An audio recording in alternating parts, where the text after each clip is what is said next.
Alright, how's it going, everybody? This is part 2 of my Nemesis Encounter with the Kingsman for my custom campaign of Kingdom Death Monster. Again, this is part 2, so disclaimer, if you have not seen part 1, the video right before this one, episode 26, please go check out that one now, because this is in the middle of the fight. Alright, so before we begin with the top of the next round, there is one thing I wanted to correct from last stream. And that was, I had played, that's Kitty, I had played the King Step a little bit incorrectly with Adam. And that's that whenever you get a battle pressure, you then draw a replacement hit location. Which means you'll keep milling through your deck drawing hit locations until you get one that's not a battle pressure. Long story short, that means he gets to attempt one wound attempt that wasn't a trap. Because I know the first 2 cards were not traps. So I'm going to draw a trap card to see if he got it. Regal Van Braces. And so he has a chance to wound. And then we'll begin top the round as normal. Okay, so, and I can also choose to change this if I want to, but I don't think I want to chance it because I don't have good luck with traps.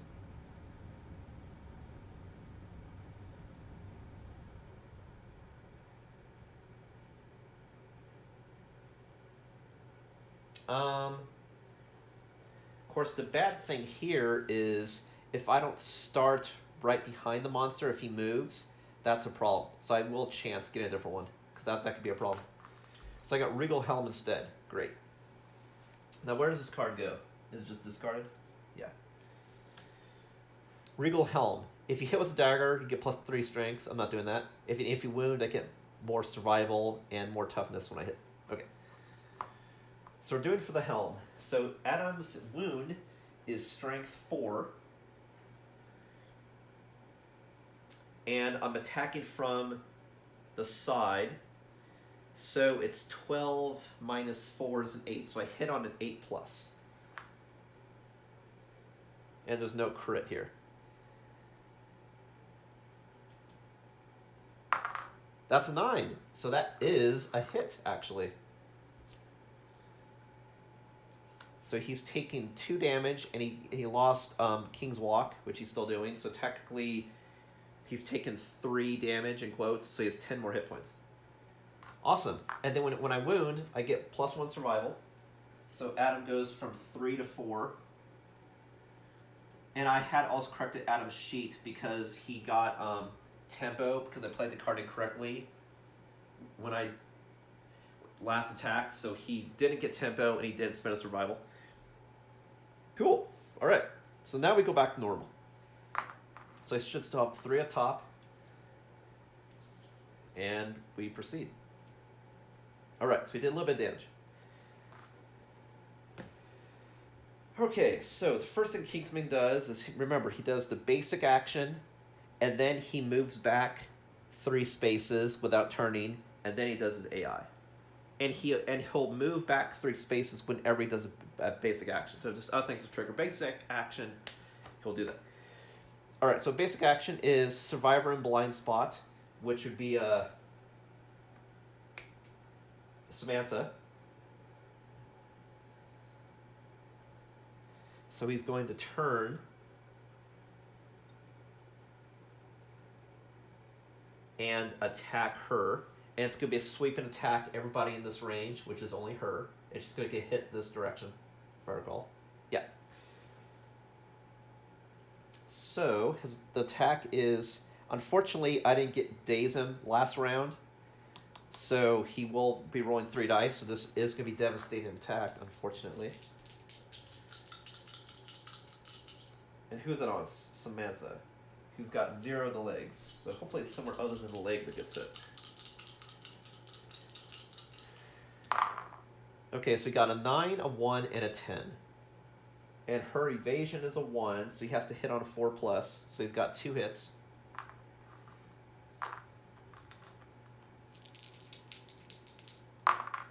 got the chest and the chest. So that is probably lethal if 2 hits go to the chest. And if I let all the damage go through, then it'll also give me bash and knockback 5.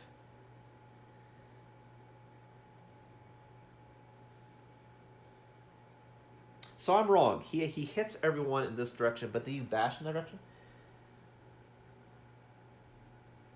Oh, you hit each survivor in that angle. Oh, yeah, that makes sense. Because like he's doing a sweep and hitting everybody. He hits everybody from right to left. So I did do that one attack incorrectly. He does a swing attack and hits everyone from this side all the way to this side, and then they would get bash or knockback. When you knock back, you get knocked back in the opposite direction that you were hit. So I did do that a little bit incorrectly, but that's okay. We'll continue. Full move towards target, make a stubborn attack at each survivor in the highlighted zone, in the order indicated by the arrows. So I had thought that's the direction you moved, but you see here, he hits everyone from the left to the right, orientation to us, our left, to hit to our right, in that order, but then they get knocked backwards from the attack. So they would get knocked down, but he targets people from the left and then to the right. Whatever, that's good. No worries. We'll play it right this time.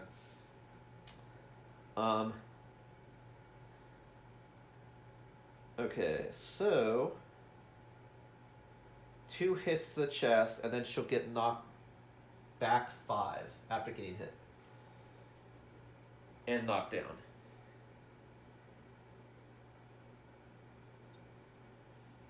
So if I take the damage twice to the chest, that'll be 3 absorbed. And then 3, so that would be on the severe injury table, because she can only take 5 hits. So I definitely need to block one of those. The question is, do I want to block both? If I block both, she'll go down to survival 2. I just think I want to be able to absorb hits when I can, is what I'm thinking.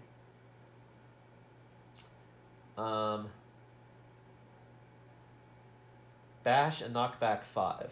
So the only thing in addition is she'll get knocked back and hit. But that's not necessarily a bad thing with her. For her to pounce, she pounces what, distance 3, is it? Move 3 spaces?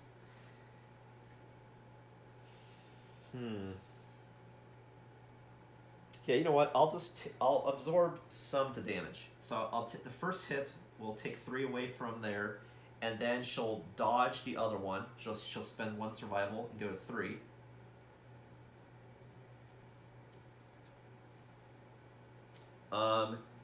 And then she gets knocked down and pushed back 5.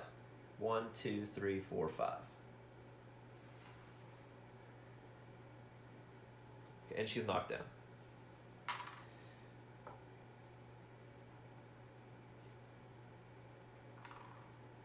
Okay.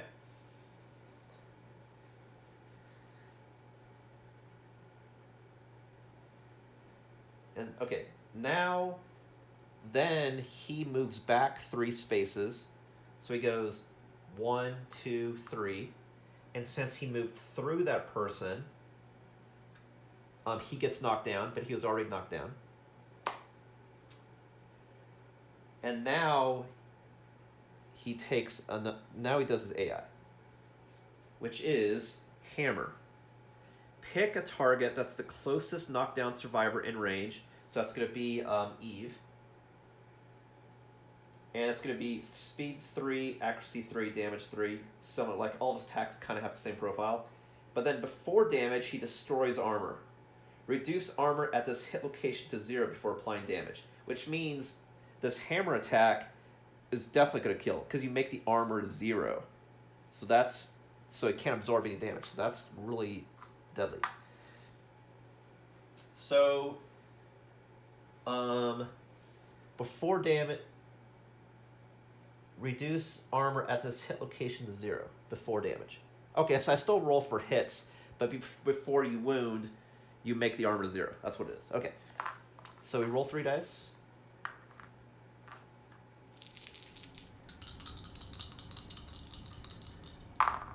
We got a 3, a 4, and a 4.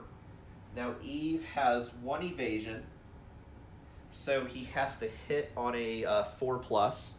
So he got 1 miss and 2 hits because he hits on a 4 plus. Okay.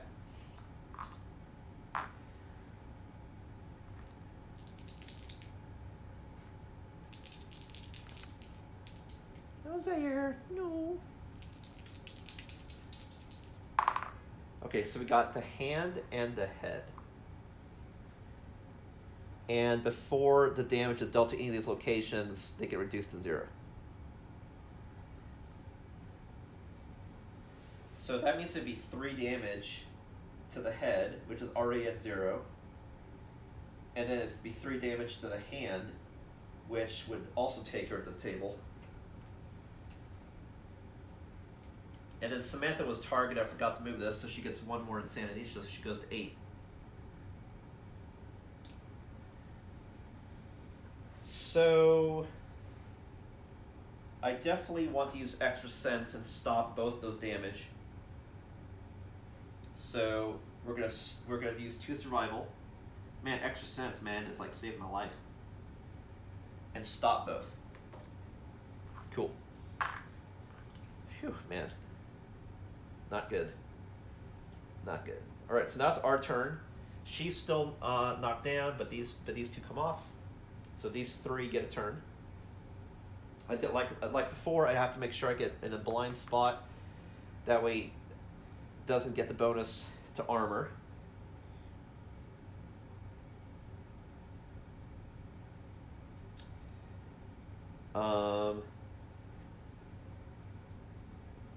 And I want Adam also to hit first to remove all of the what's it called?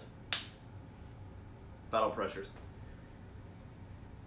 So I want to have Adam go here and attack. This person probably go 1, 2, 3, 4.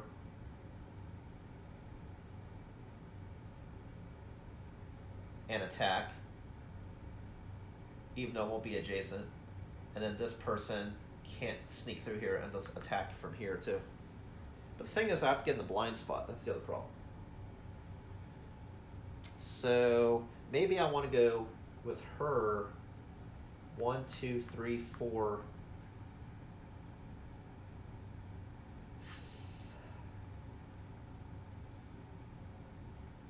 I'll just try to see if there's a way that I can slam, but I have to move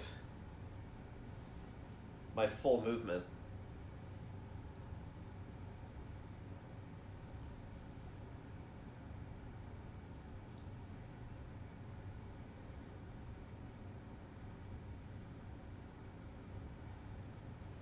One, 2, 3, 4, 5. 1, 2. Yeah. 1, 2, 3, 4, 5. 1, 2. Yeah. Or him, he can go 1, 2, 3, 4, 5. 1, 2. The question is, who do I want to possibly get attacked in the blind spot? Adam has 4 survival. Emily has 5.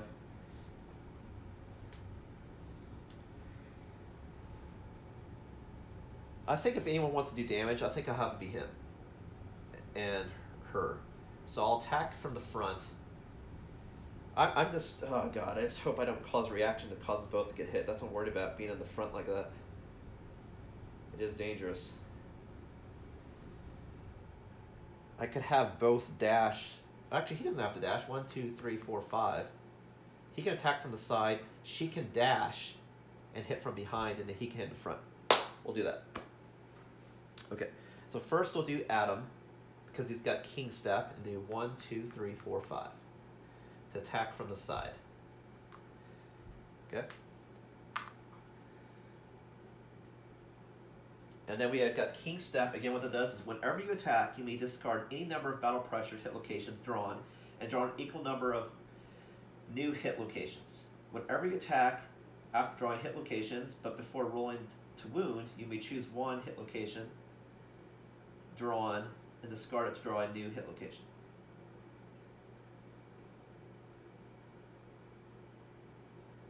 Okay. And when I looked up, it looks like you play this as a mill, as far as the battle. All right, so we're attacking from the side.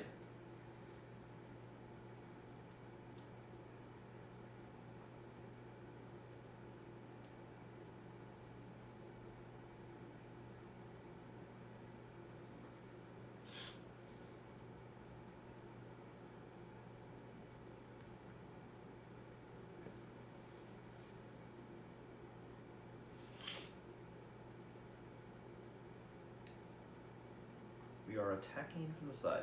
All right, so Timothy, no, Adam rolls 3 dice, and then we're trying to attack him multiple times. So he's gonna roll 3 dice, and we hit on a 6. We got a 7, a 7, and a 1, so it's 2 hits. So we get 2 battle pressures, which we already have battle pressures, so now we get 2 more. So we get battle pressure and regal breastplate. So now I can discard the other battle pressure and get another card. We got regal plume, which is impervious, but I can crit it. But then when he gets outrage, he gets +1 damage, so that's not great actually.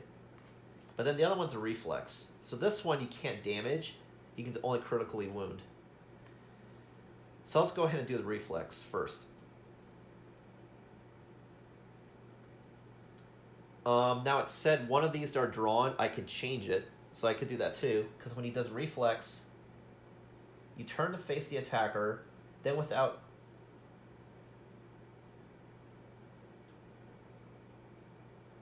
turning, move the attacker 2 spaces directly away. So he'll move from here to 1, 2.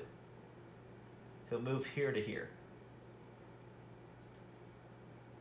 which is a problem because then I may not be able to get behind him unless I spend a survival to do so, and then everyone's really far away. Oh man. Okay, so I'm gonna gamble, and I'm going to try to get a different. Right? Am I reading this correctly? Whenever you attack after drawing hit locations, but before rolling the wound, you may choose 1 hit location drawn and discard it to draw a new hit location. So I could also change this one instead. So I could do wound, and he moves. Because what's my chance at wounding? My chance at wounding is really good, actually. Well, if he moves, I would then have to go 1, 2, 3, 4, 5, 6, 7 to get behind him. You know what? I'm going to try that. I'm going to get rid of the plume because I can't wound on that and get a different one. We got regal knees, and that's got first strike. So he does this before this. If the attacker, this one says, if the attacker is wearing any heavy gear.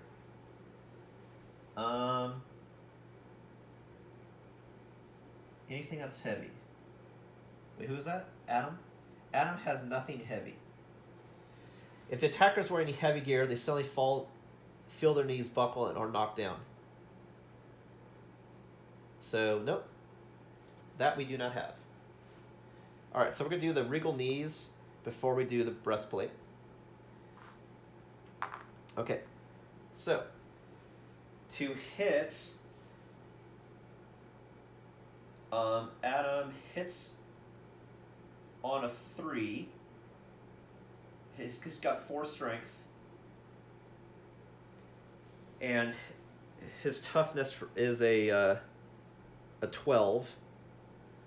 So I hit on an 8. Hit on an 8. Okay. We rolled a 6, so that is a miss, unfortunately. And then the next one, hit on an 8, which is a 3, so that's also a miss. And then he's got a reaction, turn to face the attacker, and then moves away. 1, 2. And since I'm out of range for the rest of my hits, that's the end of his turn. Okay. The other problem is I can't get behind him because that's there. So maybe that was a bad move. I thought when he was... No, wait. He was here. 1, 2. Yeah, I was about to say, I counted it. Alright, so I can still get behind him. Yeah. Alright, so I need to get behind him and also damage him. So I'm going to have Eve go 1, 2, 3, 4, 5, 6, 7.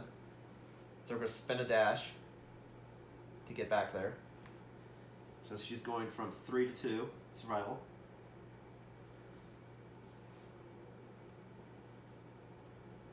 Oh, you know what? And this whole time that I've been doing her, I keep forgetting to roll to regenerate. Oh my god, this whole time she could have been getting back her survival. So that was a mess. So I'm going to roll 2 more times because I've been totally forgetting whenever she's been spinning survival that I can rejuvenate it. So I'm going to at least roll twice. Okay, so she gets 1 back. So she's at 3. God, yeah, I totally forgot about that. That's the whole thing with the rawhides. That whenever you roll for survival, whenever you spend survival, you can get it back. And I at least should get 1 more because she starts at 6. So let me roll again. All right, so she gets 2 back. So now she's at 4. Yeah, because she has a 50% chance to get it back. Okay, so now she's attacking from the blind spot. And she rolls 2 dice and hits on a 6.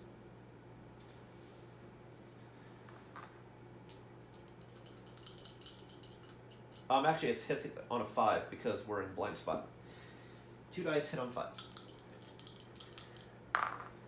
We got a 4 and a 7, so that's 1 hit. God damn it! I always get this fucking trap. Swear to God, man. Ugh. Frustrating. Just the fact that I'm doing damage so slowly, I'm gonna lose. I'm gonna die because of attrition. God damn it. And now all these fucking things come back too. Ugh. Swear to God. Shit. Alright, so these come back. These all have to be shuffled. So all survivors within range 2, which is just her, get a random hit.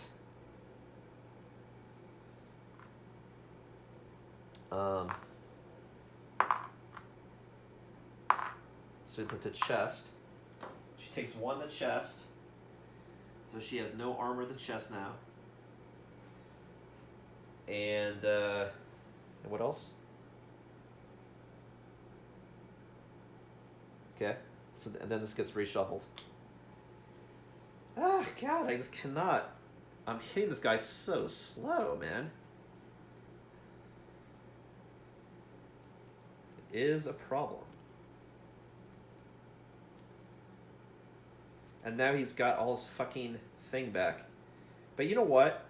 She's the other one that could possibly get king step, so I still want to try to get king step at least with her. That way these two have it, at least. Something tells me Eve might kick the bucket. That's right.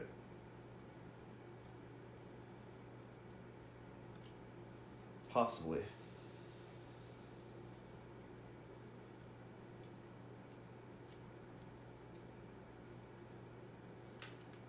Whoops.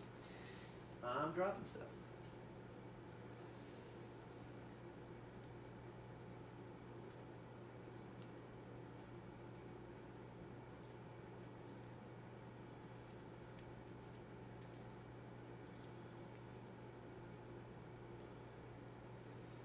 Okay, new hit deck. These. Oh my god, I forgot to shuffle the trap in. That's a little important. Okay, so that's the end of whose turn? Her turn.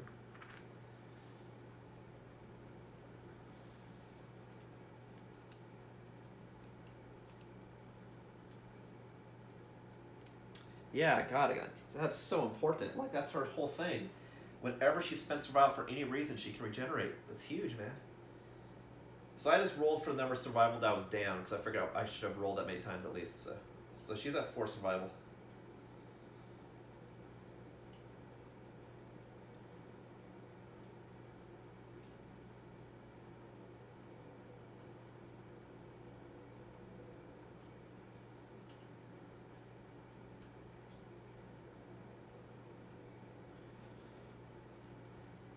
Okay.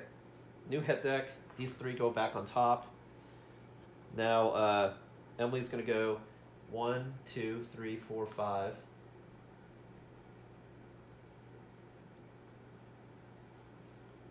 Or what she could do is try to pounce. She can go 1, 2, 3 for a dash. She can go 1, 2, 3, 4, and then 1, 2, 3, 4, 5. She can dash and then do a skewer slam. That's what we're going to do. So we're going to spend 1 to dash, and then we're going to skewer slam. So we slammed.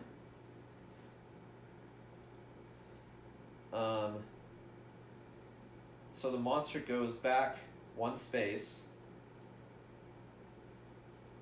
gets knocked back 1, but can't get knocked back, so these two collide.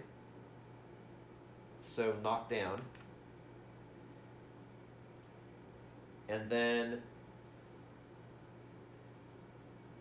we'll then slam. And skewer. So that's a bonus of +2 strength and -1 toughness. So it's +3 to strength as far as the number. So 3. Well, first I have to try to hit, but we'll technically get 3 bonus to trying to hit, to trying to wound. All right. So we're doing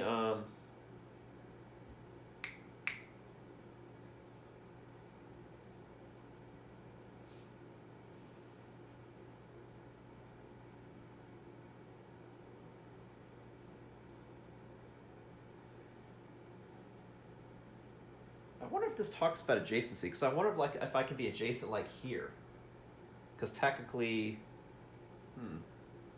what we'll play it this way for now. Rolls 4 dice and hits on a 6. Oh, that's right. I'm not gonna wound. That's right, I'm not going to wound because I'm going to get that fucking card. Right. So if that's the case, I shouldn't skewer. There's no reason to. That's just going to have her be knocked down for no reason. That's true. We're not going to do that. I'm going to move to here, not skewer. Okay. We'll just spend a dash to make sure I get there. Because I was here or something. 1, 2, 3, 4, 5. Okay. Yeah, because I forgot I'm going to get the stupid tempo card.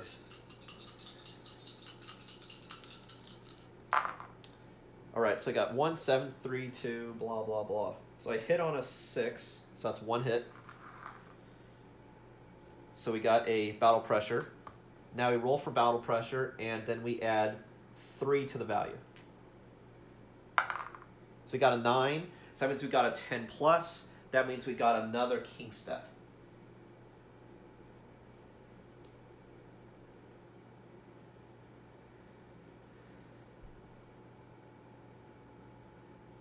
What this also means is when I did the king step when I did it, it looks like I could then discard this to draw more cards.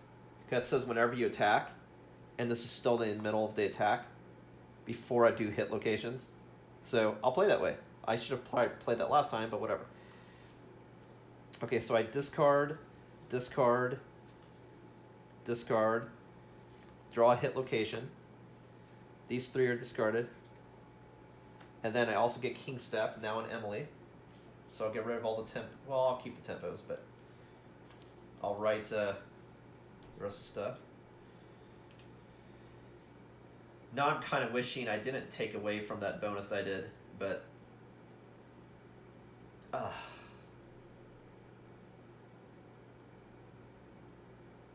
mean, that's what I did first. Yeah, fuck it. I don't care. That's like thinking of strategy. It's like, okay, well, like, I would have it, I have a high chance of getting it, so whatever. I don't care. I'm already getting butchered enough as it is. That's technically what I did first anyway. Okay.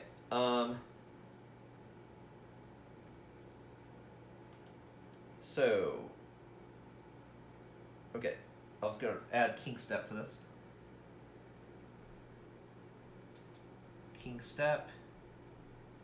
And what I write for this? Cancel battle pressure.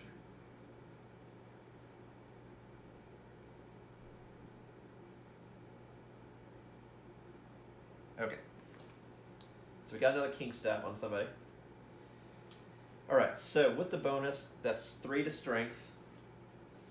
So it's 3 plus 5 is 8. 12 minus 8 is 4. So I wound on a 4 plus. But before I wound, it says if I'm wearing heavy gear, I am knocked down.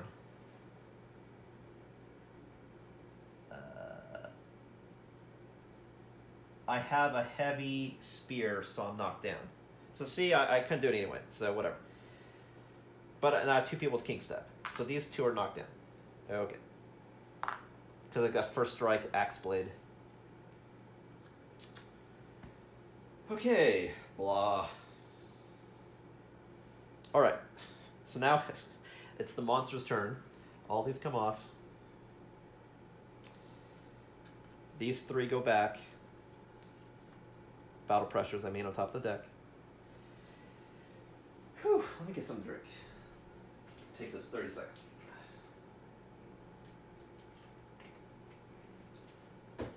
Okay.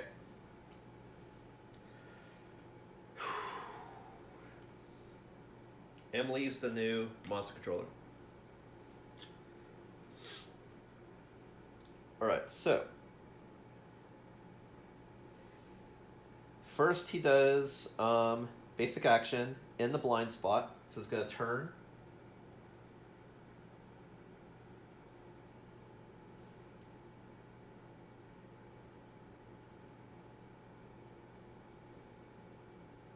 And then attack.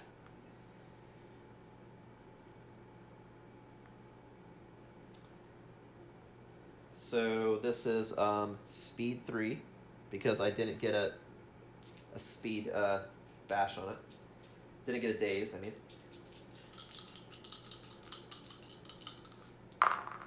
Got a 5, a 3, and a 9. Her evasion is a 1, so you have to hit on a 4 plus. So that's 2 hits. We got a waist and the chest. Waist, I could absorb it. And then after, let's say I get hit, then I'm going to be bashed, knock back 5.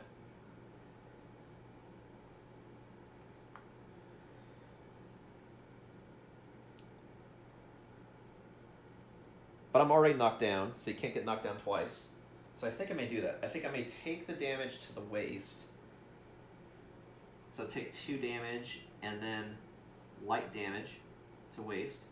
2 armor and light damage to waist. And then 3 damage to chest. I'm going to stop that completely. So I'm going to roll to see if I get it back. Which I do. So I block that for free. Makes me wonder, should I block the other one for free too? I mean, I'm an evasion take, 50% chance.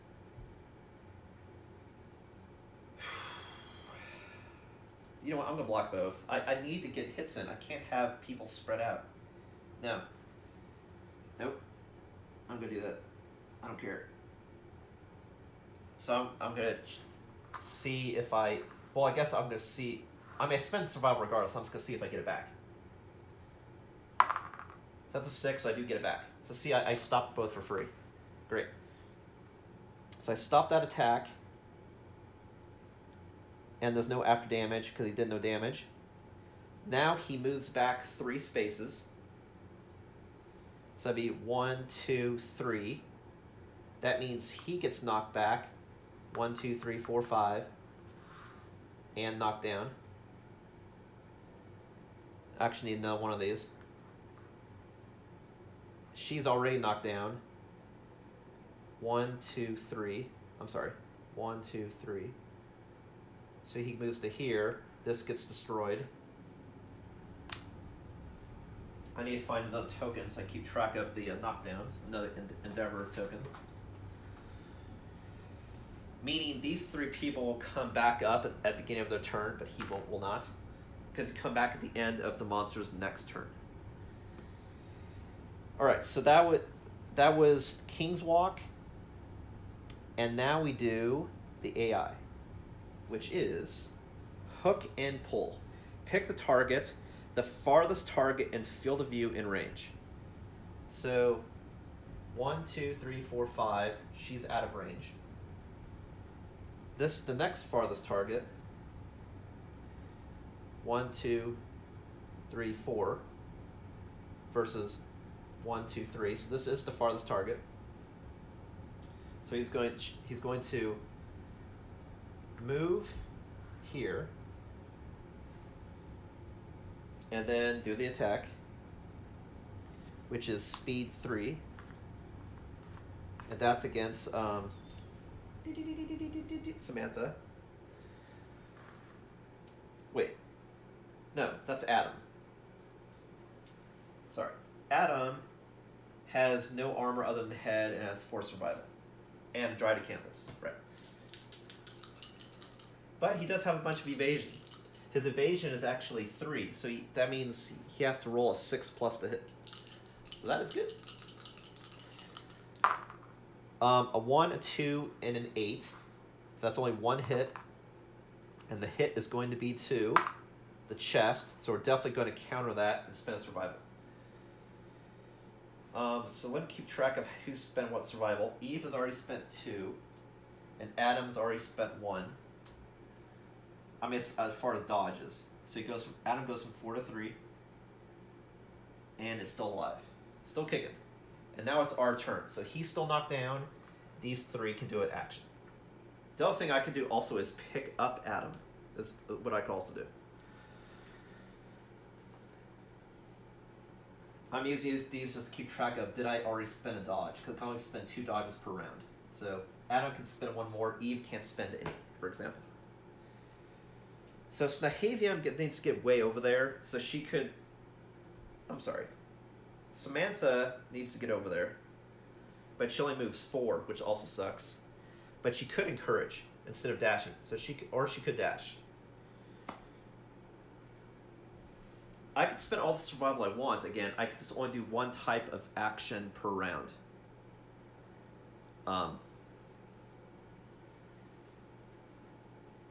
So she could go 1, 2, 3, 4, 1, 2, 3, 4, and then also encourage. So I think that's what she'll do. She'll move twice, and then also encourage. Yeah. So she's going to move to here and encourage to get rid of this. So then she goes from 3 survival down to 2. I'm sorry, 3 to 1.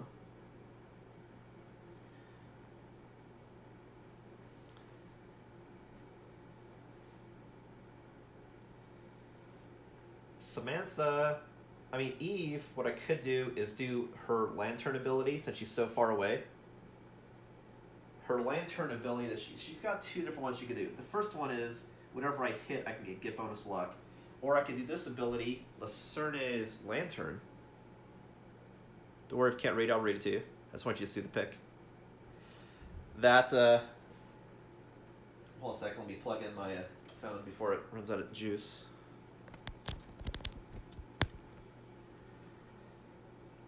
You may concentrate, and if you do, you performs Lacerne's Lantern at the start of your next act.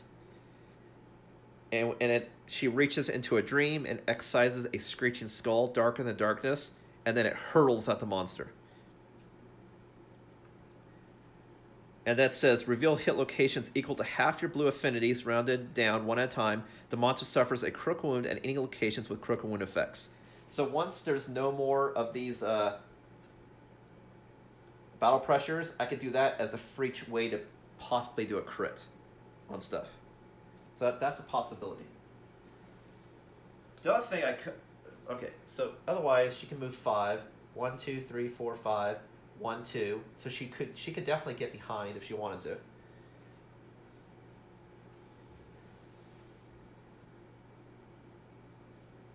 A full move is as much as many steps as possible. It's a full move in straight line. So the other thing is, if he does full move straight line, the maximum he can go is 4, and 4 plus I can still skewer. So that's awesome as well. She's already done all of her stuff. Looks like it's currently snowing outside. And she also has battle tempo. So both of these can do that tempo stuff.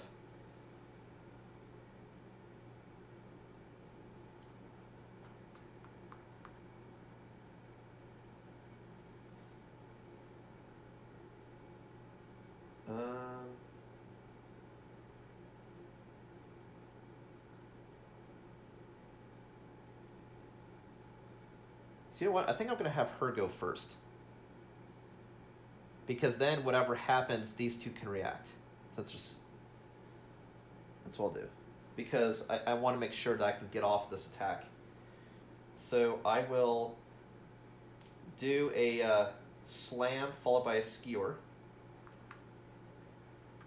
I did a full move in one direction. That's as far as I can go to the target. But since I moved 4 or more, I can activate both. Alright, so I roll 4 dice, and I hit on a 5 because I'm in the blind spot.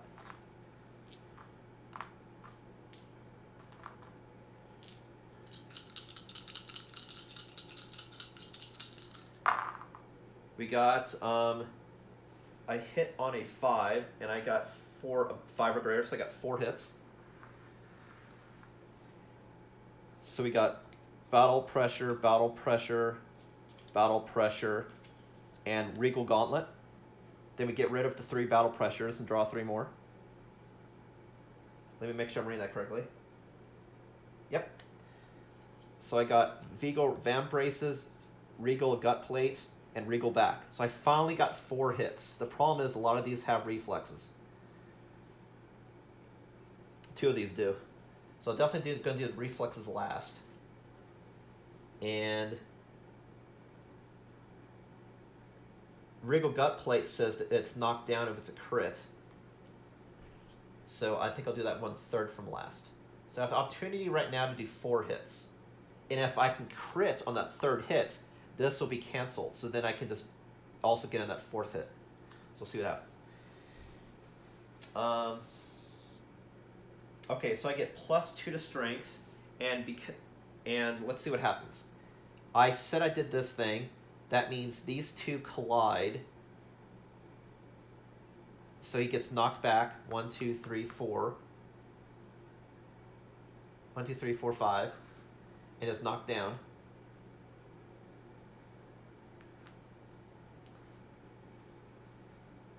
But then this guy goes forward 1. And then I can skewer from a distance. So that's kind of dumb. I knew that was going to happen. So I should have attacked with him first just to get out of the way. That was kind of stupid.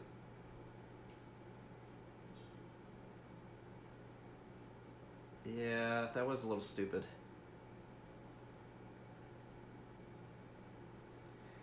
Well, it's too late.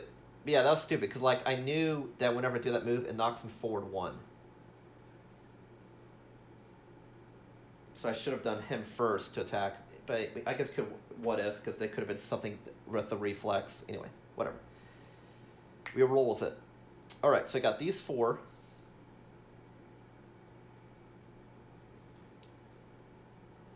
So, okay, so the wound...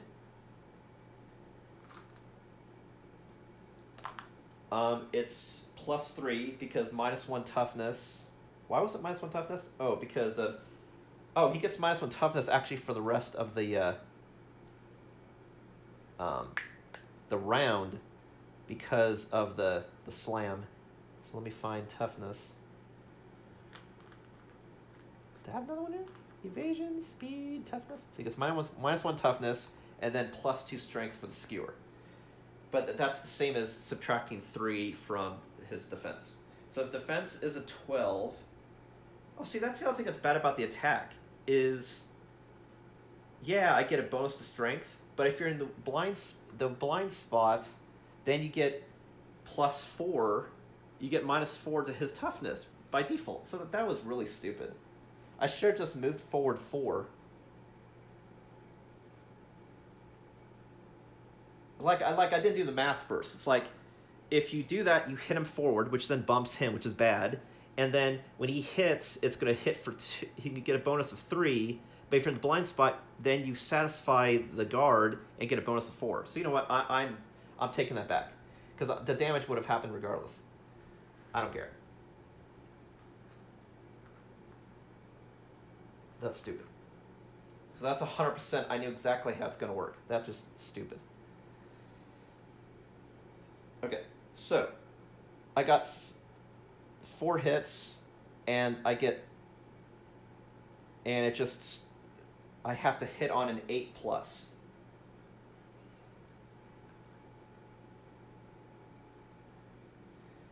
Okay, so I have 8+ to hit. I mean the wound, sorry. 5. Wait, that's not right, because it's 5 plus 1 is 6. So it's an 8 with being in the blind spot because of a weak spot. And then the strength is a... I wonder if I've been doing that wrong. I think I've been calculating this and not... Oh, no, because before I was in the weak spot. Okay. So 12 minus 4 is 8. 8 minus 6 is a 2. So I wound on a 2+. Okay, here we go. Wound on a 2 and crit on a 9. We got an 8, so that is a wound. Fantastic. And then if I wound, which I did, if the attacker has 3+ understanding or king step, which she does, the subtle pattern of the monster's evasive steps are laid out in the open. The attacker is on the verge of learning something big and may spend 5 survival to gain +1 permanent evasion. Don't have 5 survival, definitely not going to do that. But interesting, anyway. So this one, wound on 2, crit on a 9. We rolled a 1. I just needed a 2+. That's fantastic. Fantastic. Hot pocket. Okay, a 2 or a 9. We got a 9! That's exactly what we needed. Because if you get a 9, I get a critical wound, and if I do that, I cancel the reflex. So now the monster is knocked down, meaning if I hit on a 3+, it counts as a hit. Meaning this person can definitely daze him, because he's knocked down, so he's easier target. This is great. And then I did 1 wound. And then I canceled the reflex, and the monster is knocked down. So we've done 4 damage, but he's got that, so we technically have done 5. And then I got 1 left. Hit on 2, crit on 9. Rolled an 8. Unfortunately, not a crit, but it is another hit. So we've got 3 hits. And then there's a reflex. Turn to face the attacker. Nope. The reaction doesn't happen because he's knocked down. That's right. It doesn't happen. Nope. He's knocked down. He's knocked down for rest of the round. And what's cool about knockdown is you cancel all reactions, including traps, and then you can by default hit on a 3+. Doesn't matter what your weapon is. Cool. So that was very good. So he's vulnerable. So now swinging with this guy. The question is, do I want to spend a dash to get the hit back here? That way, I think I do, even though I may get punished, only because it's an opportunity to do a lot of damage. So I think I should do it, especially since the hammer only adds 3, whereas the hammer only adds 4 to strength, whereas the spear added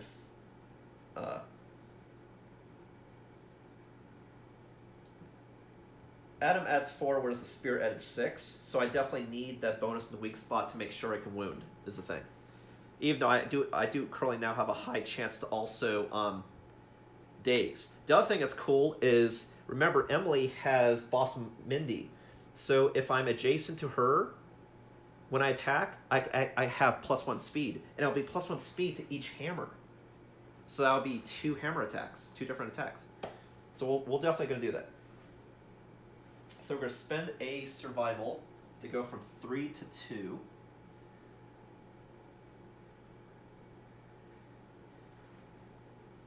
He's going to go 1, 2, 3, 4, 5.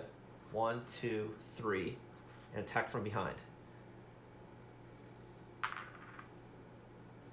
Okay. The other thing I could have done is, if I don't want to do that, I could go 1, 2, 3, 4, 5, 1, 2, 3, and instead hit with the club. I just figured the fact that he has a chance to do so many hits that it's a good chance to daze. So even though they'll both get hit, it's the fact that I can do that -1 speed token. Because I'd be rolling 8 dice. It's 2 dice. I'm sorry. How do I get 8 dice? Oh, because he adds +1. So each hammer will have 4 attack dice. Right. So I have 8 chances to get a daze. Okay, so I'm going to attack. I'll put this here to make sure it's the monster. So I only have to hit on a 3+. That's what's also cool. Well, if I only have to hit on a 3+, I don't have to be next to the monster. Well, oh, the problem is, how do I wound? Yeah, that was the problem. 1, 2, 3, 4, 5. 1, 2, 3, 4, 5. Right.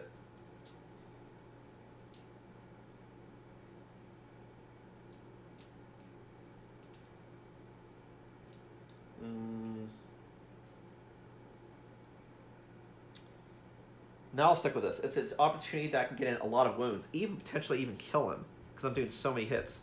I only have to do 1, 2. I have to do 6 more damage, so it's potential that he can just do a massive amount of damage. So no, we're gonna do it. We are gonna do it. Let's give him the best chance possible. Okay, so he's attacking with this one first, rolling 4 dice, and I hit on a 3+ automatically because he's knocked down. So it doesn't matter what it is. I hit on a 3+.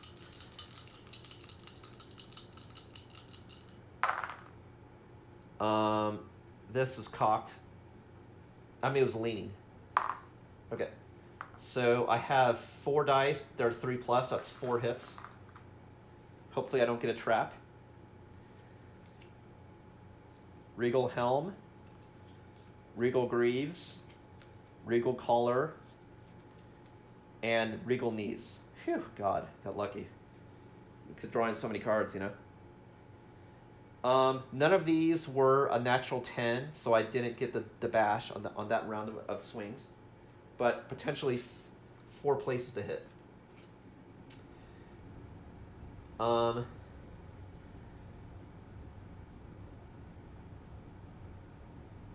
So first strike, that just means that the attack's gonna happen before I try to wound here, unless I crit. I only have to do it first if it's a trap card, but I'll check just to make sure. Maybe first strike I have to do first regardless, so let me see.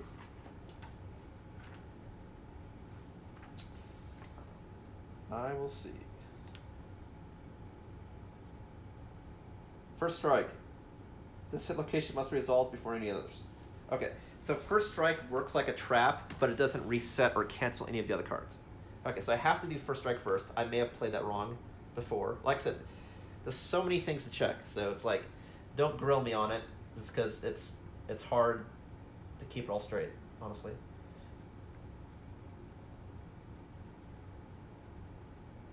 So this one's a reflex, so I'll do that one last. So do it in this order.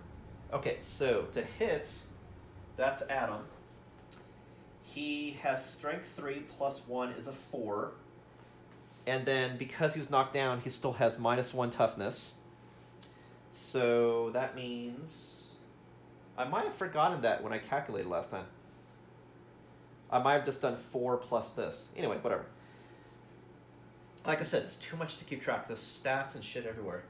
So I add 3 plus 1 is 4, plus 1 is 5, and then plus weak spot is 6, 7, 8, 9. So 12 minus 9 is a 3, so I hit on a 3. I'm sorry, I wound on a 3. And then he's going to crit on a 10. Wound on 3, crit on 10. That probably means that one hit probably should have been hit because it was a 1. It probably should have been, anyway, whatever. That'll be my penalty for taking takebacks for not knowing my own team strategy, so whatever. We'll have that be a wash. Okay, so I wound on a 3. I'm sorry. Before I roll, if the attacker is wearing any heavy gear, they suddenly feel their knees buckle and are knocked down. Oh my god. Do I have anything heavy? I'm concerned this person has light stuff everywhere. No. Actually, this is the only person I believe with all light stuff, because this is a heavy weapon, that's a heavy weapon. Is this gear heavy? And this gear is heavy. Yeah, so this is the only person that actually is light. Okay, so I avoided that. So I rolled a 7, which is a hit. Nice. And then that was Regal Knees. Next we got Regal Helm. Natural 10, which doesn't mean anything because there's no crit ability, but it is a hit. I mean, it is a wound. And then after I wound, the attacker gets +1 survival. So he goes from 2 to a 3.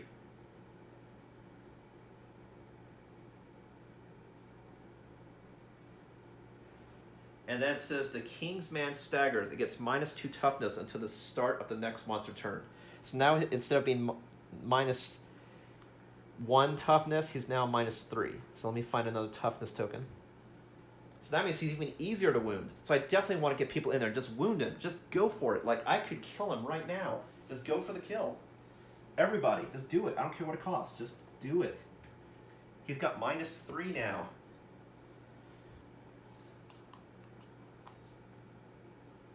-3 toughness. That means now these wounds, when he does a second round of attacks, is going to be even easier too. Okay, so now I got Regal Collar and Regal Greaves.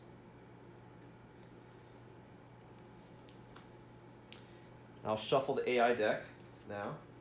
He's only got 3 AI cards left. We rolled a 7, which is a hit. I mean a wound.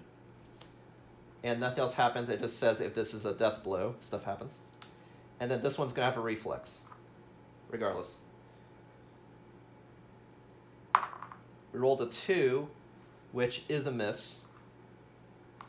And then he's going to reflex. Turn to face the attacker.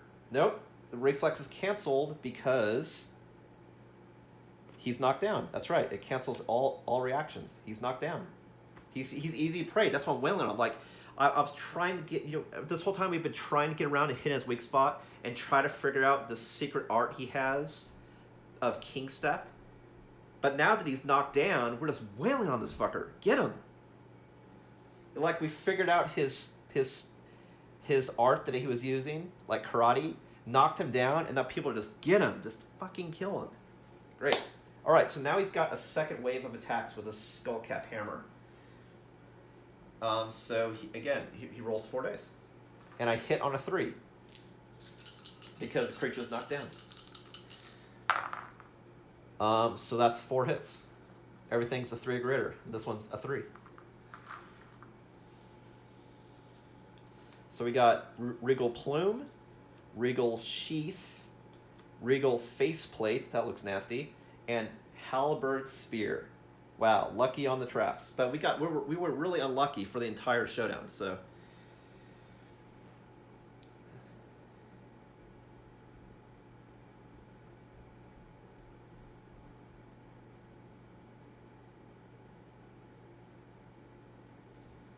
So there is one first strike, which is going to happen regardless, which says happens if the attacker is heavy, but I cancel it because you can't react. But first strike, the person's not heavy anyway, so it doesn't matter. The other one's impervious, but if I crit, he gets mad, so I don't want to do that one. Maybe I'll do that one third to last. This one says something if you wound. Oh man, that's bad too. Shit.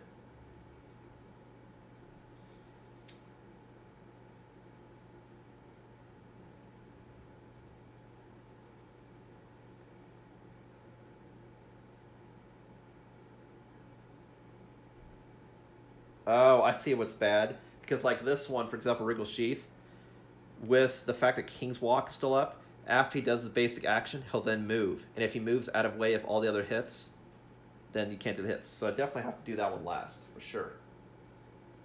First strike has to be first.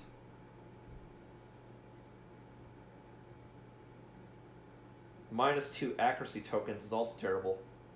So maybe I won't do that. I think I'll have Wriggle Faceplate be last because, see, the problem here is if I wound, the attacker gets -2 accuracy tokens. We'll get -2 accuracy, which is bad. So I think I'll actually do... and this one's bad too. Jesus.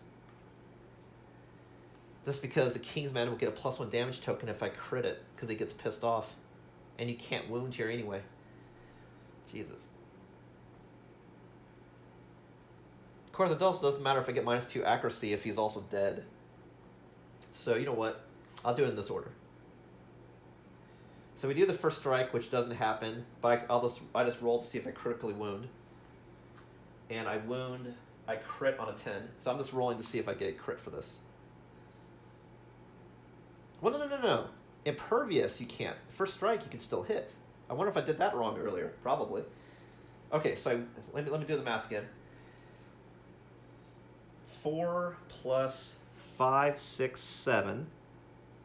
And then weak spot 8, 9, 10, 11.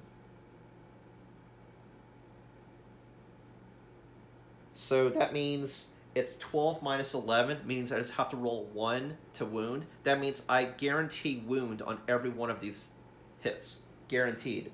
And I just have to do 3 damage to kill him. So this could be game. So let's just see. If I do 3 wounds, he dies. So if I roll the dice 3 times, he dies. So that can be a hit, that can be a hit, and that can be a hit. Yep, that's what we're going to do. Boom, boom, boom. I can't wound here, so I'll have that one be last. So that means this is actually guaranteed death, because I have a guaranteed roll that I'm going to wound on each one of these. Because I do -11 to his toughness, and you just have to be equal or greater than his toughness. Yeah, we did it.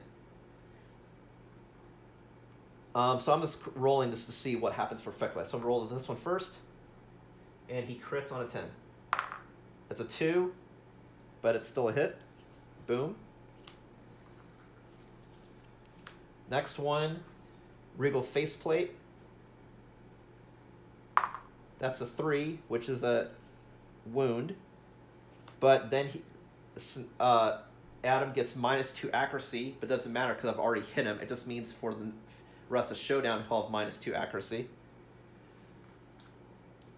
So, okay, so I'll just show it for time being. He's got -2 accuracy. All right. And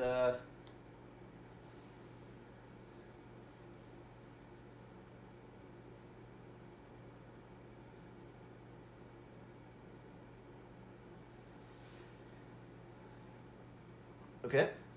And then now he has no AI cards left. So if I just do 1 wound to him, he dies. Which I will do by default, but I'm just rolling to see if I get the crit. Which is a 4. So I don't crit, and he would reflex, but he just died. We killed him! Yes! So if you look at this story-wise, we encountered this knight who maimed our civilization a few legend years ago. We thought, oh wow, we know how to penetrate his armor, but we didn't think he'd have this weird fighting art. And so we tried to figure out how to overcome this battle pressure. And then we did a few damage to him here and there along the way. But man, once we figured out the art, we were able to do monster damage.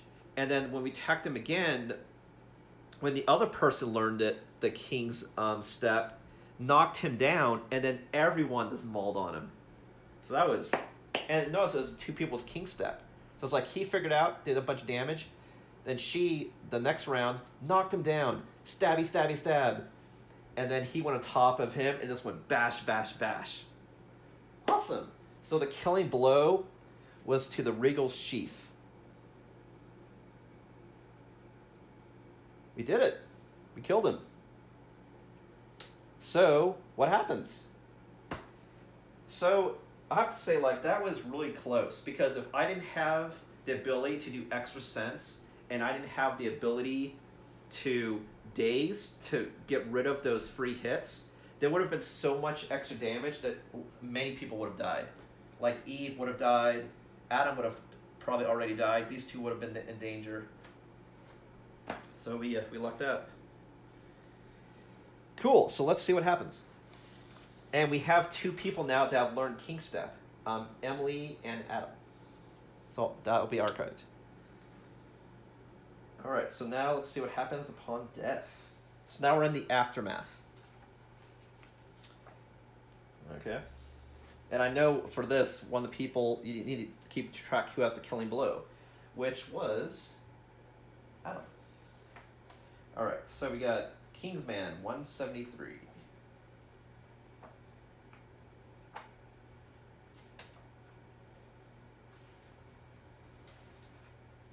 And like everybody basically spent the majority of their survival, with the exception of Eve, who had to regenerate, otherwise it would have been 0. Okay, aftermath. Any victorious survivor may immediately select spear weapon proficiency regardless of age milestones. So, do I want someone else to have spear proficiency? Automatically? I mean, Samantha and Adam are both going to age up anyway.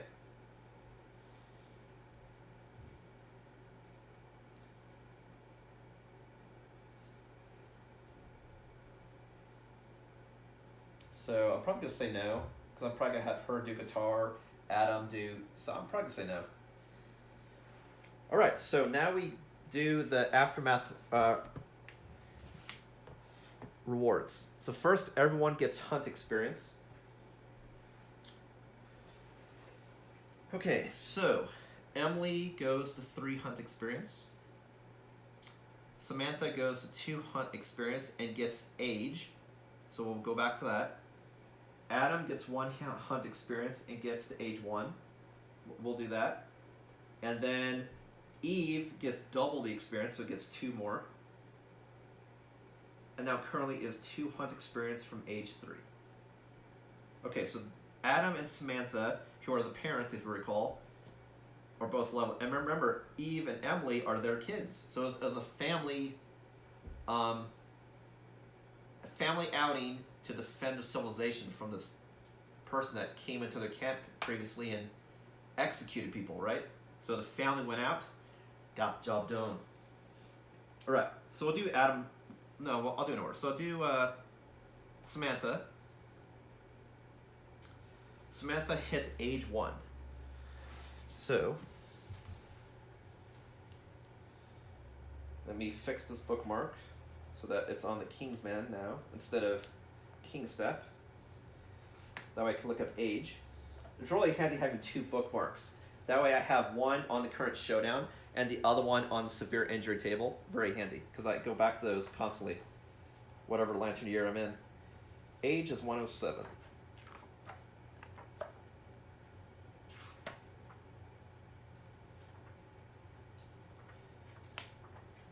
Your time in the darkness changes you. And to reiterate, I know I'm doing milestones now and not during Solemn event. That's part of my custom campaign. I do it as it happens. That way I don't have to keep track of it. And it's also fun, because when it happens, you get a story event with that event.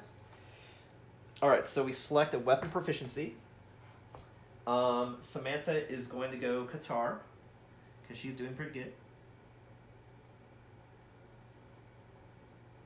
And how I do this rule is, if you have weapon proficiency go into Aftermath, you get experience and proficiency. And if you don't, then you don't. So she gets Qatar, and then we roll to get some sort of bonus that she gets also. So 5 plus 4 is a 9. So she gets 1 random fighting art. Cool. I like getting fighting arts, especially ones that I don't have yet in the civilization, because then when I do Shadow Ritual, which is a custom addition to my Ismortah religion for this campaign, I can then share it with the civilization, because I can share it with multiple people at the cost of giving that person a random disorder and has to skip the next hunt. And it's something fun I added, and that way also, you know, A, it's part of this religion of a balance of light and dark, but then also it just adds more of the fact that this is a civilization game and not a solo hero. You know, you should be able to share fighting arts with your civilization. I just do it at a huge cost to the person.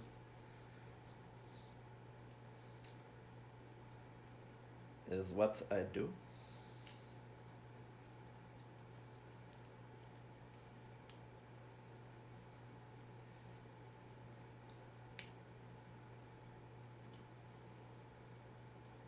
Like, if you have a personal experience, I get you can't share that with civilization, but come on, man. You learned a fighting art, you should be able to share that with people, you know? That's my take on it, anyway. Alright, so I'm just shuffling the fighting arts deck. And then I'm going to draw and see which one. And if she happens to get a fighting art she already knows, then it's a wash. Just like disorders. If you get a disorder you already have, then you don't get a disorder. And then also, if you have, just like disorder 3 fighting arts, then I could choose any one I want to get rid of in its place. Because you can only have max 3 disorders and 3 fighting arts, which includes, what's it called? Special fighting arts. Secret fighting arts. There you go. Start with an S. Alright, so the fighting art she gets is Leader. Well, that sounds very nifty. So she got Leader. And don't worry about it, I'm going to read it to you. I just want to show you the pick. Whenever you encourage a survivor, they get +1 speed token until the end of the round. So that's interesting. So instead of doing just an encourage to get somebody up who's knocked down, I could do it just to give someone bonus speed, which actually would be great to do that on Adam, because then he'll have more chances to get a perfect 10 with the hammer to give someone -1 speed. So that's awesome. And then also, once per hunt phase, you may inspire another survivor. They use your understanding and courage to resolve a hunt or story event. That's awesome. So if I share Leader with someone that has a lot of courage and understanding, I can have everyone in the party have that same level of courage and understanding. So that way the hunts become less dangerous. That's awesome. This is definitely one I'm going to share. That's amazing. It's good in the Showdown for the improved in courage, and for the hunt for having bonus courage and understanding. Cool. So I'm going to add that right now. So Samantha, who already has 2 fighting arts, Red Fist and Extra Sense, is now also a Leader. I'll say encourage for +1 speed and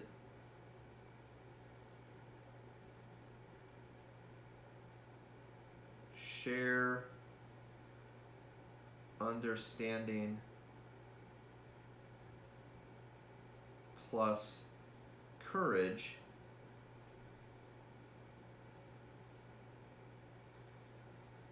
but I can only do once per hunt phase. So one person I can inspire during the entire hunt. Okay. Plus courage once per hunt. It's still really good because I can save somebody from certain death.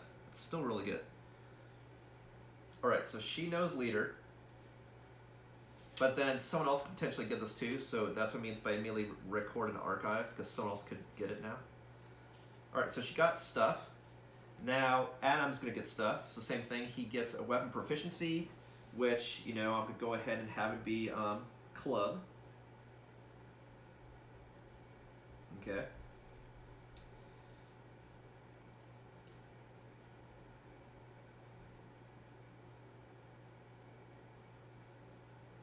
And then rolls to see what bonus gets.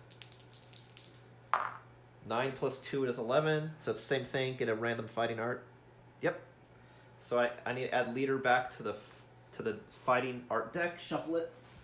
and see. Oh, because there's a chance that maybe Adam gets leader also. So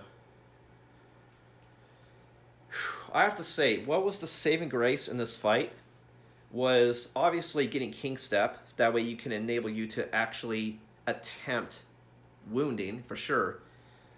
But I would say it was three things. Like one, having extra sense so that you can do multiple dodges. I mean, doing stuff to stop damage. So having extra sense, having rawhide armor so you can reuse survival, and having the stun from the skull club. Ways to stop the number of attacks was definitely a plus. And then obviously getting King Step so you can actually wound, and I had two people that had it. And then what happened in the last round, actually knocking the creature down from that crit. Because like when you skewer, when you do a slam, it doesn't knock him down. It just knocks him back one. It makes their toughness -1. But it's the fact that I got that one crit, and then it gave him that knockdown effect, which was huge. Huge. Because that made it really easy to hit. So then all I had to do was wound. So that allowed me to sneak in enough wounds to knock him out this round. And I got really unlucky practically the entire showdown with regurgitation of battle pressure and traps. But in the end, I lucked out. Because honestly, if I drew a trap at the very end, people would have taken like 7 damage to a location.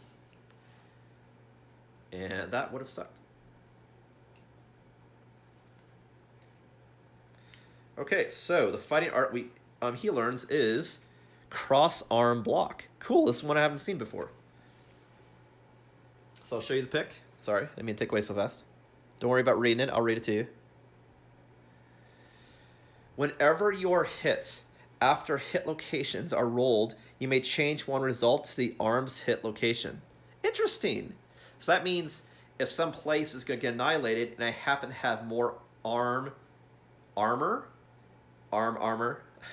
I can relocate it to the arms. That's awesome. I'm not sure if it's necessarily one I would share, but that's really good.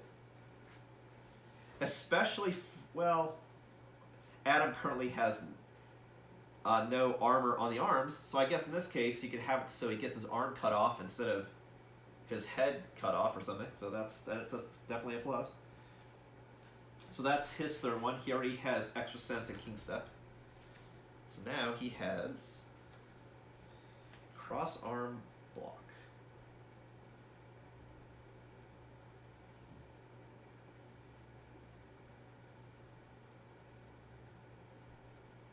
That's what I mean. Like you're doing battle and you're learning stuff.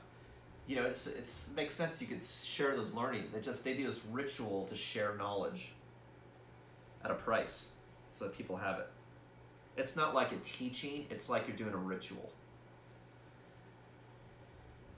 Making someone insane to give people knowledge is what it is.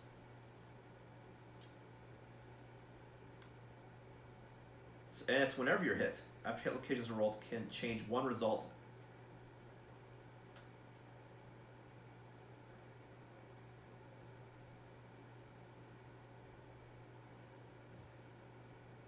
Whenever you are hit, after hit locations are rolled. Oh, I see. After all of the hit locations, one of those hits, one of those wounds you can allocate. Got it.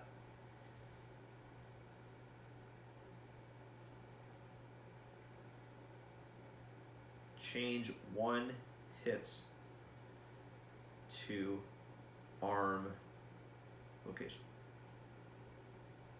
So like if there were 2 hits in an attack, I can only do one of the hits, is what it means.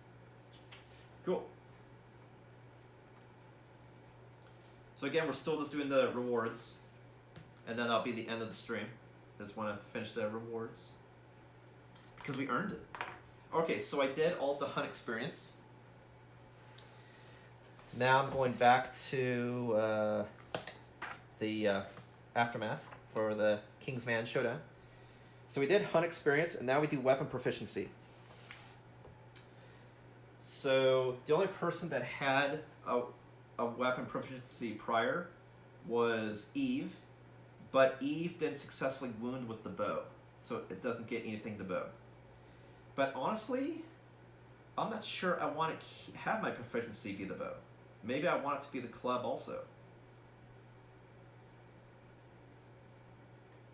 I mean, she's already Specialist 1. I guess it's easier to hit with the bow because, you know, you have this range of 6. So, yeah, but in any case, Eve didn't wound with the bow. She wounded with the bone club, so it doesn't count toward the proficiency, is what I mean. Okay, so that's proficiency. And now, but what's interesting how they do this when you learn the proficiency automatically, something with Butcher, the fact that when you earn that was actually before you do the step 4 rewards means you could have gotten a weapon proficiency automatically and then get 1 point in it. So I wonder if I should be, I'll be consistent with how I'm playing, but it's almost like I wonder if I should be doing that too. You know, if you decided to get a weapon proficiency and you happen to use that weapon, but you could also have it be any weapon is the thing. So if you think about story-wise, the whole reason why you gain proficiency is you have to practice using the weapon. So okay, I'll continue as we're doing. I'm just saying, like in this case, you could argue, well, I got a weapon proficiency, but did I practice using the club? Like you get a proficiency if you do enough hunt experience. If you have enough exposure to battle, you're like, hey, I want to learn this weapon. But you know, you used the weapon. But anyway, I'll keep playing how I'm playing. So yeah, so that's proficiency. No worries. Now we do rewards. So on rewards, it says, the air grows still, and a palpable feeling of dread comes over the survivor that dealt the final wound to the Kingsman, which was Adam. This guy here. Now I go to the King's Curse story event. So it's more story time, which is good because this stream held probably a little bit shorter Showdown because it's part 2, so we pad it with some story stuff. And I already forgot what I was looking for. King's Curse 135. King's Curse. Pretty cool picture. Show it to you. So that's the King's Man with the survivor off to the side, as you see. And then stuff that happens, which I will read to you. King's Curse. The survivor that dealt the killing blow feels their heart sink. Tragedy befalls the survivor that kills the Kingsman. Their body starts to sweat profusely, and their flesh bubbles with extreme heat. The survivor must roll a hit location die on the King's Curse table.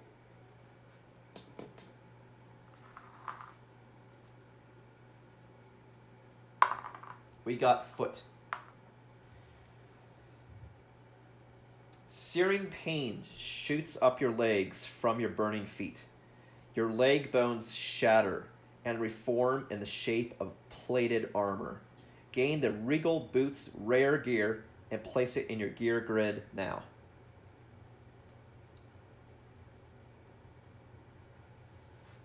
So I don't have enough space in my gear grid, so I need to look up what happens in that situation. Does that mean I have to archive something of choice in its place? Or does that mean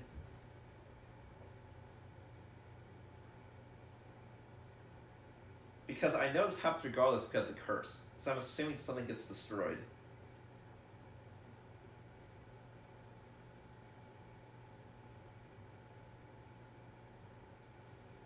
So something of here gets destroyed. So if that's the case, then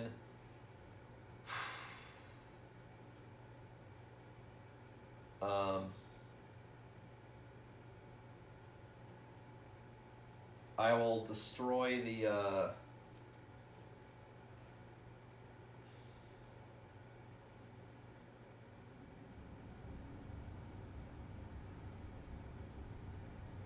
It says the only time I reroll a location is if I already have Regal placed on the spot, but this is a cursed thing, so I need to get that piece regardless. So that means one of these has to go.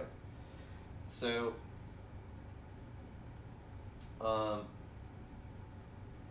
let's lose the cloth. I lose the cloth, which sort of makes sense. Like, my cloth rips off because my waist gets bigger and my legs turn into this armor. Sure. Or you could say I lose the acanthus because when this happens, I try to eat something to heal myself when this curse is happening and it doesn't work. Maybe that's better. Because this is a waist location and it's affecting my feet, so it doesn't make sense that the cloth would get destroyed. So like, oh no, this happens, it's burning, I'm hurting, the acanthus is supposed to heal me, but it's not working because it's cursed, so I'll do that.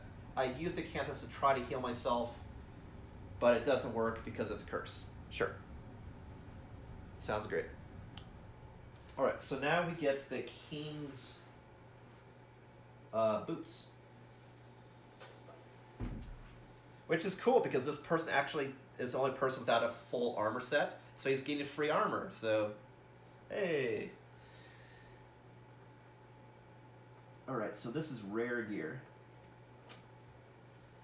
And I'll show this to you, no worries. So we get, they call it Regal Foot, but it's actually called Regal Greaves. So that is a typo. Probably something they changed in 1.5 version of the game, probably. Regal Greaves. It has 4 armor, which is really good, and King's Curse. It's cursed, meaning it always has to be in the gear grid. Boom. And actually, I'll look up curse just in case that means something else. Like, does it mean it has to be stay in the gear grid, or does it mean wherever I place the gear grid, it can't move in the gear grid? That would be an important difference because that would change how I do the puzzle affinities. Cursed, a gear special rule. The gear cannot be removed from the gear grid for any reason. Okay.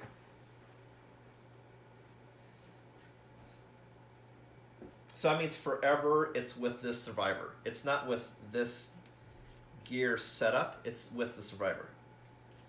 So I'll write it on the survivor's thing also.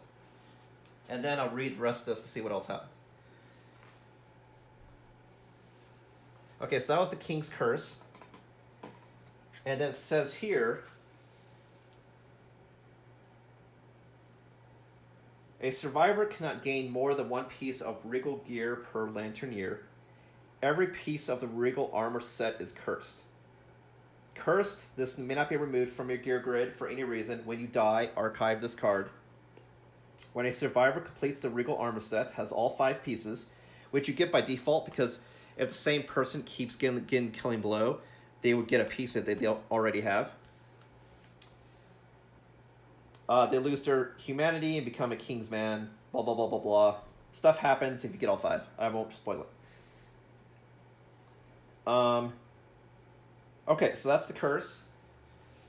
So I'm going to write on Adam's thing that he has that also. So he's got Regal Greaves.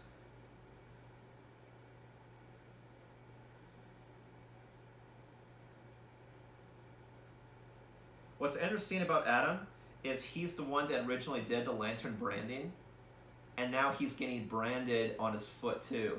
So it's like he's the one who's getting transformed. So that's pretty interesting. He got his hands transformed so they're fire, and now he's getting his legs transformed into armor. He's a mutant. That's what's interesting. He's the one that's getting transformed.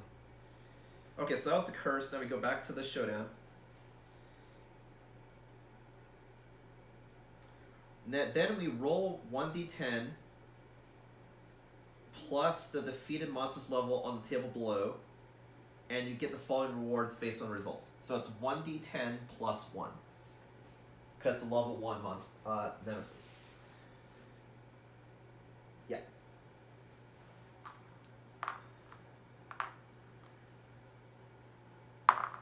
We rolled a 5, plus 1 is a 6. We got a 6, so that means each survivor gains 1 random fighting art. Wow! So my survivors not only gain fighting art for having enough experience in battle, but from this battle alone, learning tactics. They're like, oh my god, it's not just about armor, it's about overcoming fighting style. Every one of them gets a fighting art. Wow, in addition, that's fucking cool.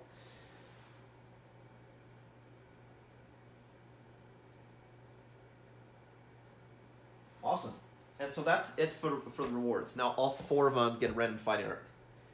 So I need to draw and shuffle this 4 times to see what additional thing all of them learn, which is cool. Now I have a higher chance of getting more cool fighting arts. Awesome.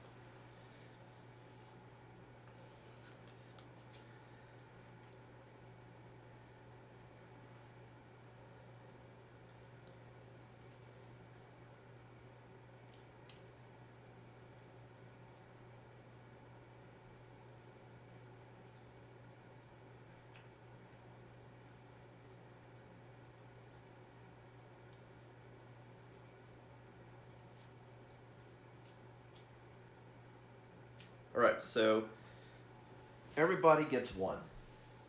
So we'll start with Eve, and we'll start with Adam and go all the way around. So Adam already has 3 fighting arts. So when he learns a new fighting art, I have to replace one of the other 3 that exist. And he currently has King Step, Cross Arm Block, and Fighting Sense. I'll probably get rid of Cross Arm Block because See what he gets. He gets Mighty Strike. On a perfect hit, gets +2 strength until the end of the attack.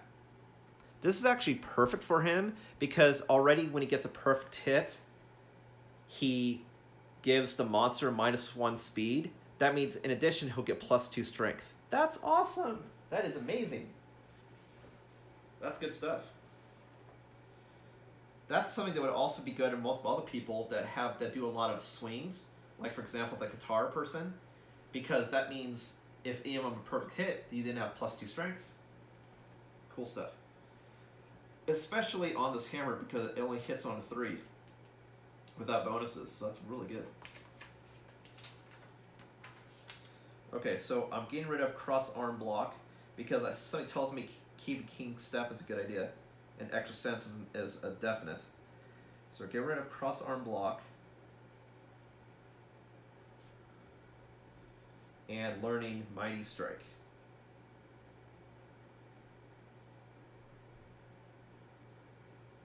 Which is perfect hit +2 strength.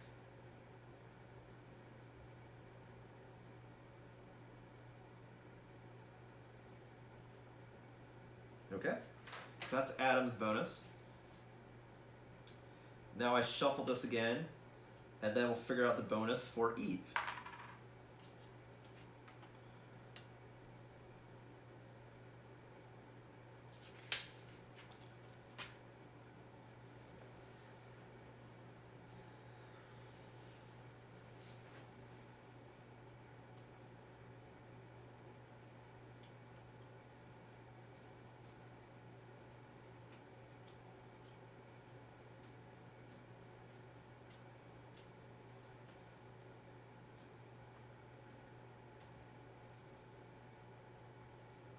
Because, and again, the reason I'm shuffling is because it's possible for, even though unlikely, that someone could get the same fighting art.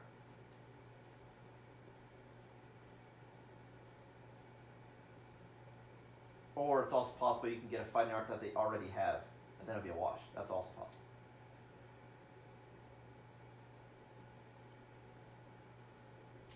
Alright, so Eve learns Monster Claw Style. I remember seeing this from my last campaign. Your Fist and Tooth attacks gain +1 accuracy, strength, and savage. So this is kind of dumb because